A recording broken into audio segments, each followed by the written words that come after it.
Okay, so this is kind of a crazy little short video here that, first of all, as a disabled veteran, I had some surgery done on my right hand. I've taken away the thumb throttle on my 420 and put a trigger throttle on it from a jet ski, essentially, which I don't know why they're not all like that, because I'll tell you what, there's no fatigue in the hand anymore like that. So anyway, one of the problems I had was, because I'm a big guy, I'm 6'3" at 240 and wide shoulders, the handlebars on these 420s are really narrow, and the angle puts my wrist at a real bad pitch here. I need to bring it more straight. So what I want to do is I bought a brand new set of handlebars. They're just Caltricks. They're like 48 bucks. Not a big deal. Put a couple of eye bolts in the front. Those are anchored down really good.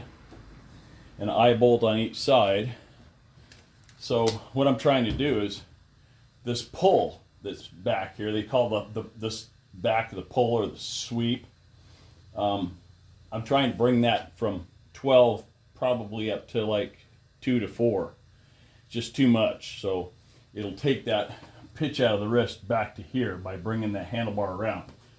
So basically, this is just a good sturdy table. It's an inch thick.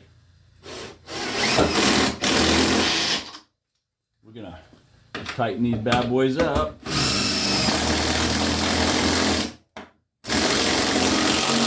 With a deep well.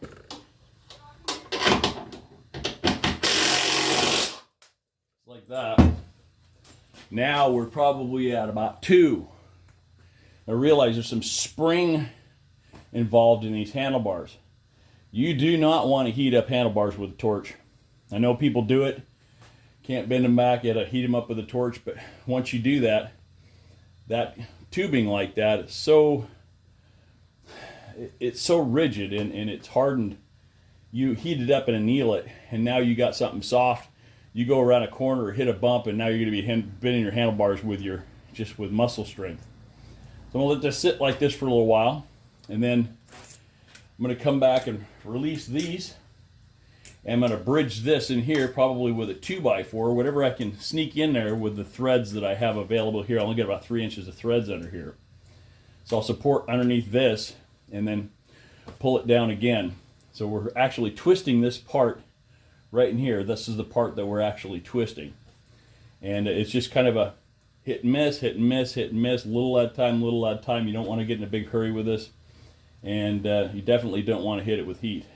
And then in the end, it's going to sound absolutely absurd, but you know, molecules are polarized and all kinds of different things like that. Once I get it to where I'm at, I'm actually going to shock this thing with 120. Just pop it real good. And a couple of times, and with AC. If that doesn't work, we'll go to DC and try it. That should help lock it into place. As bizarre as that sounds, but metallurgy is metallurgy. And anybody understands that you run current through something, you'll polarize the molecules in it for magnetic purposes. It'll also cause them to release and re-tighten as well. So we're just going to let that fly like that, and we'll catch up with you when we put the 2x4 in here in a half hour or so. I'm just going to let it rest just like that.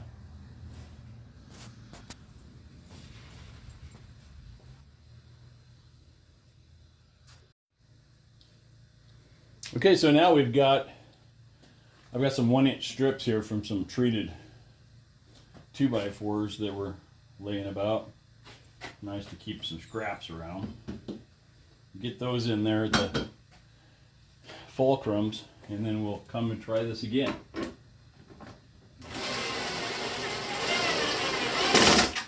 You don't want to get crazy with this. It's nice and easy. A little bit of silicone spray up here, because it's going to move. This eye bolt's going to slide up and down. This, you don't want it to lock in and divot your handle right here, because then your controls aren't going to fit on the handlebars real well.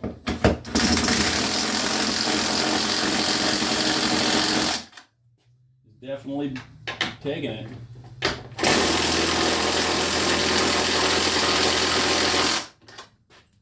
So So that right there is just about 0 on the left side.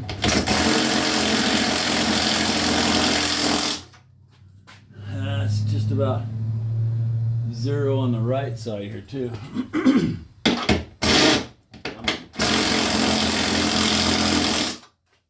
That's going to be 0 on that side, so level. And right now we're level across this whole playing field.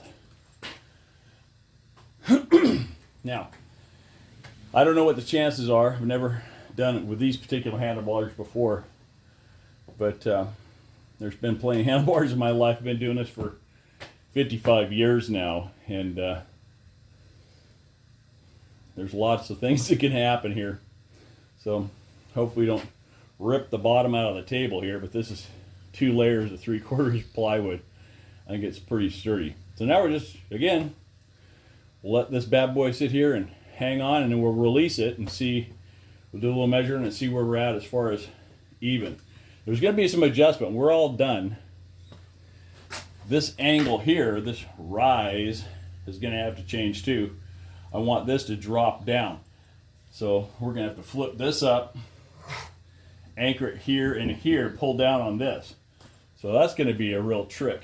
Probably going to have to build a block up here with a channel in it to hold the locking part of the handlebars down. And hopefully we don't kink anything, because once you kink it, it's over. And then your $48 is down the drain. So we'll just let that sit for a while and see what happens. So, you know, we've achieved a big gain here. So, you know, we've got everything pretty much lined up here.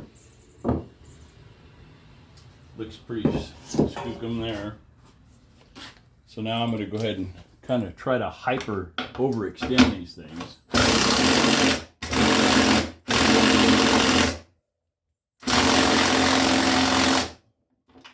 Boy, that's really putting a strain on it here, and we don't want to bend it here.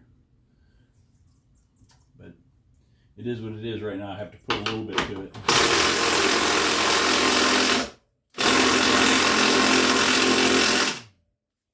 Okay, so that's past level now at that point. Just waiting for it to explode and pieces go flying. So right now that is, I'm going to say, like a negative 2% forward. So the handlebar's actually pointing forward. So again, we'll just let it sit like that for a little while, and then release it again and see where we're at. And once we get it pretty close, we'll go back and measure all these angles here, you know, in these, and then we'll start working on this other stuff. But I guarantee you, in the end, we're going to have some weird twists and stuff that I'm going to have to take out of here. So it's going to be a lot of fine tuning to get it just right. So again, it's not a rush job. It's something you just have to take your time with and just go through nice. It's sort of like finishing a hot rod. You know, you got to start with that 80 grit, then 200 grit, and when you get up that 2000 grit, you know where you're at. So it's sort of like that process a little bit. So we'll just keep on wrestling this bad boy. So I had to change this up just a little bit. This so when I laid it flat on the table and measured from here down, I had 0.77 of an inch on one side and 0.54 on the other side. So we're going to go ahead and do a little bit more pulling here. See if we can't find actual 0 for the time being. I want 0 to start with, so oop, forward.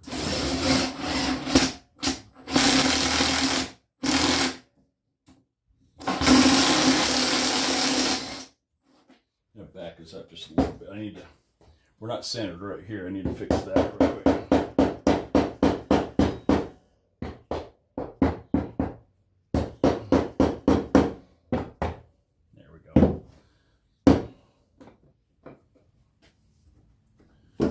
Just on the skookum side of things there, so all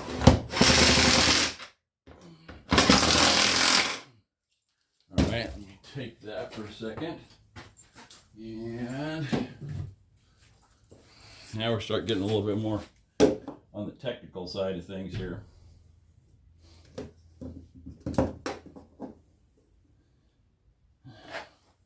Get everything level up if we can. That looks pretty level there.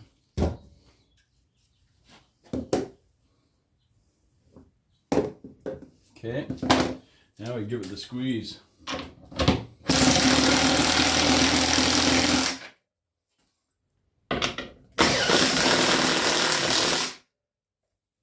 It's going to be level across the whole thing here.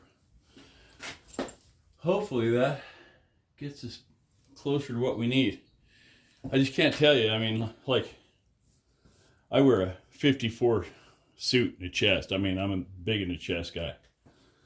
And these handlebars, to be functional for me, I mean, really, if you do the measuring, I used to ride motocross and different stuff like that in the high end of the race field and trials and so on when I was a kid back in the 70s and 80s. And, you know, we just measure a guy up and measure their shoulder width and their elbows and all that stuff and come up with a handlebar dimension and go down and buy a set of handlebars. Well, nowadays, it's like, everything's state of the art. This is what you get, and that's it. You know, there's a few ape handles out there, different Harley stuff and miscellaneous things like that. But you get too far out, your controls won't fit. You know, your control cables and all that stuff. And those are so specialized with the ends and stuff on some of these machines, especially on the left handle of this machine. You don't want to get out there too far, or you're going to be lost. So we'll let this rest again and see where we're at. Well, when we started here, we had 2 3/4 inches off this first, you know, the sweep back. Now we're just guessing here, probably 0.65 on this side. This table ain't perfect. I mean, 0.65 there and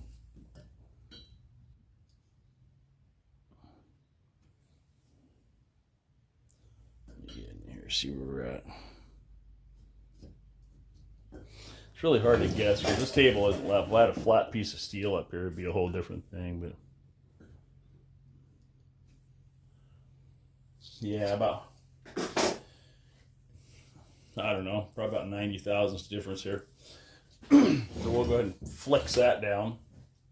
I drop this side down just a little bit farther than the other side, but you can clearly see that we've definitely leveled things out a whole lot on these things. We've got, you know, quite a bit of clearance on that side, and we're pretty tight over here. Like I said, this is a process. This isn't just knock it out one time, be done. I'm sure there's some tubing benders out there and stuff that have all kinds of, you know, instrumentation equipment that'll do all this stuff, but I couldn't find anybody in the Northwest that would even touch it for the liability aspect that they might wreck your $48, right? So anyway, we'll just kind of keep moving here and see where we end up. I'll go ahead and get it all straight, then we'll move on to the next process, which is reducing that rise. We want to drop that down just a little bit, get us about 1.5 inches here instead of this 3 inches.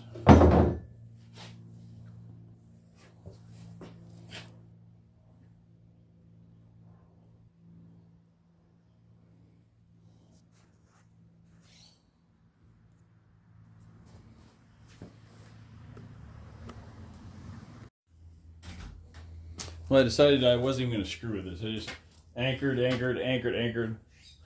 Put a board in here, lube that, crank it down. Save you guys the pain of that. But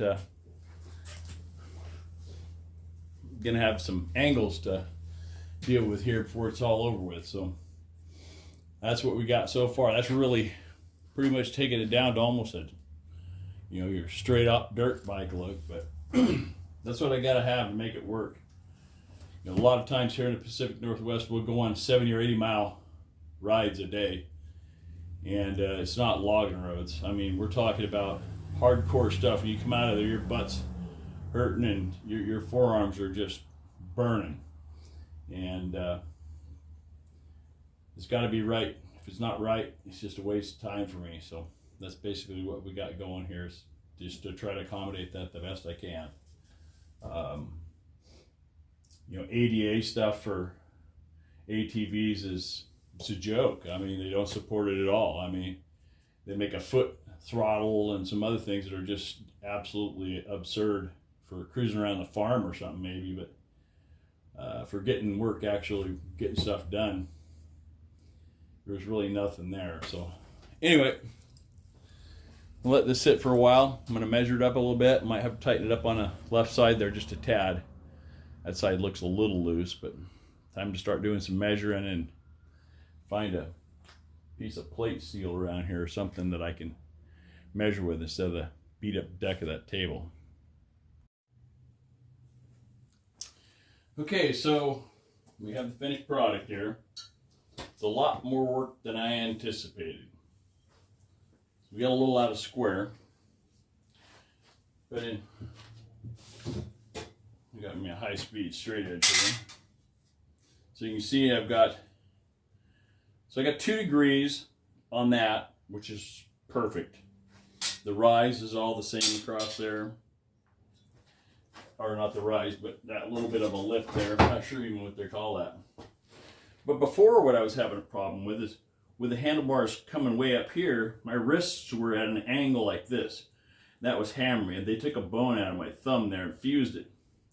So with it straight, now you've got, literally with my frame, the wrists are straight on the handlebars instead of doing this craziness with the handlebars bent. When they were this way, you could see where my wrist was bent, and if I caught something, a tree or something, oh man, I'll tell you what, you talk about pain. So now we're square, you know. I like that setup. We'll get them installed and we'll see what they look like. I think I scratched up a little bit. The clamps are kind of hard on stuff, but we'll see how it goes and kind of go from there. Got a little bit of touch up to do here and there. When you bend stuff after the powder coat, that stuff will split. So anyway, we'll see where it ends up.